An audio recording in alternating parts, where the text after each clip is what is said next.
नरेंद्र मोदी जी का अडानी के साथ क्या रिश्ता है? क्या आप जानते हो कि अडानी के कारण आपकी प्लेन टिकट की कीमत 800 रुपए से बढ़ सकती है और आपका बिजली बिल 2 गुना बढ़ सकता है। और 2020 में उसे भारत का दूसरा सबसे व्यस्त एयरपोर्ट मुंबई का छत्रपति शिवाजी इंटरनेशनल एयरपोर्ट का कब्जा मिला। केवल 2 साल में अडानी से खरीदी गई बिजली का रेट 2 गुना बढ़ा।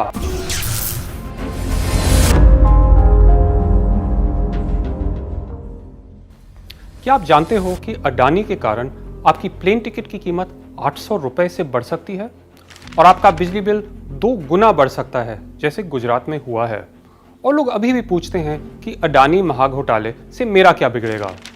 हम अडानी के हैं कौन सीरीज के माध्यम से मैं आपको समझाऊंगा कि पीएम मोदी की मदद से गौतम अडानी 609 पोजीशन से दुनिया के दूसरे सबसे अमीर व्यक्ति कैसे बने।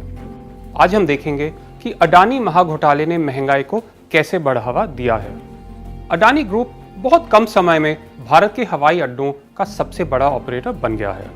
2019 में मोदी सरकार ने उसे अहमदाबाद, लखनऊ, मंगलुरु, जयपुर, गुवाहाटी और तिरुवनंतपुरम यानी 6 में से 6 एयरपोर्ट चलाने की अनुमति दी और 2020 में उसे भारत का दूसरा सबसे व्यस्त एयरपोर्ट मुंबई का छत्रपति शिवाजी इंटरनेशनल एयरपोर्ट का कब्जा मिला।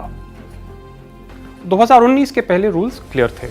2006 में सुप्रीम कोर्ट ने कहा कि जो भी एयरपोर्ट चलाना चाहता है उसे एक अनुभवी एयरपोर्ट संचालक को साझा करना पड़ेगा।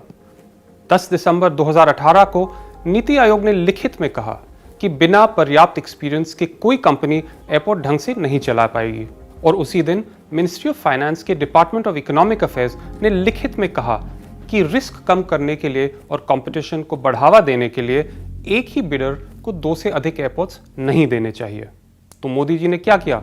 रूल्स बदल के 6 के 6 एयरपोर्ट अपने मित्र अडानी को सौंप दिए। वैसे अडानी ग्रुप के मुंबई एयरपोर्ट के अधिग्रहण को क्रोनी कैपिटलिज्म का हार्वर्ड केस स्टडी बनाना चाहिए। 2019 में मुंबई के संचालक जीवे के ग्रुप ने अडानी के मुंबई में हिस्सेदारी खरीदने का जोरदार विरोध किया था, लेकिन जुलाई 2020 में जीवीके पर सीबीआई और ईडी के छापे लगे और 1 महीने बाद ये अडानी को मुंबई एयरपोर्ट बेचने को राजी हुआ और सीबीआई और ईडी की जांच गायब। इस मोनोपोली का नतीजा आपके फ्लाइट टिकट्स और भी महंगे हो गए। हर टिकट में एक यूजर डेवलपमेंट फी होता है जो एयरपोर्ट ऑपरेटर को मिलता है। अडानी के अहमदाबाद एयरपोर्ट में सरकार ने इसे 6 गुना बढ़ाने की इजाजत दी है और अडानी ने सरकार से मांग की है कि लखनऊ एयरपोर्ट की फी 192 रुपए से 1025 तक बढ़ाई जाए। यह है मोनोपोली का कमाल। अब बिजली की बात करते हैं। 2008 में अडानी पावर ने हरियाणा सरकार के साथ अग्रीमेंट किया कि 1424 मेगावाट बिजली 2 रुपए 94 पैसे प्रति यूनिट के रेट में 25 साल तक बेची जाएगी। जब इंपोर्टेड कोयले का रेट बढ़ा, अडानी ने सुप्रीम कोर्ट में बिजली बेचने के रेट को बढ़ाने का केस लगाया और जब सुप्रीम कोर्ट ने उनकी बात न मानी, दिसंबर 2020 से अडानी ने बिजली सप्लाई अपने आप कम कर दी और हरियाणा को मार्केट से 11 रुपए 55 पैसे के रेट में बिजली खरीदनी पड़ी, यानी 3 गुना महंगी बिजली।